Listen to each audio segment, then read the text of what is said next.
This is Chris Lewis from FXCOINZ. Taking a look at the euro and the British pound. The backdrop, of course, is one where people are running away from risk in general, although the last day or so has seen a return to risk appetite, probably short-lived, as the US dollar is considered to be a safety currency. And of course, we have to factor in the idea that the Federal Reserve is likely to stay tighter for longer. In fact, they're only expected to cut rates once this year and probably not till December.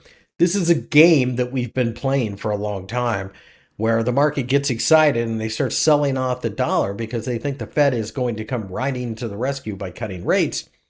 And then it keeps getting pushed back. We've been playing this game for 18 months. It continues.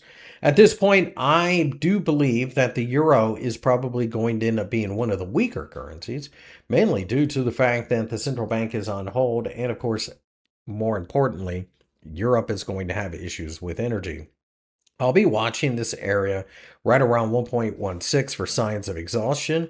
If we get it, I'm a seller. If we break above 1.1650, then I think you could have a return to 1.18, but we would need to see general US dollar weakness and perhaps more of a risk-on type of attitude anyways. Maybe a ceasing of the hostilities in the Middle East could kick that off. The British pound initially pulled back a bit during the session, but it looks like the 200-day EMA is now going to be a little bit of a barrier. The Bank of England doesn't look likely to change its interest rates, and it will remain somewhat firm. So that, I think, should drive sterling higher.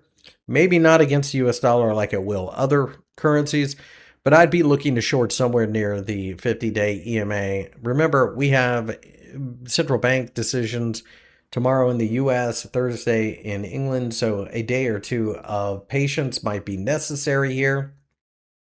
But as long as there are geopolitical risks, I still think the US dollar is probably the currency to own. However, I would rather short the euro than the pound.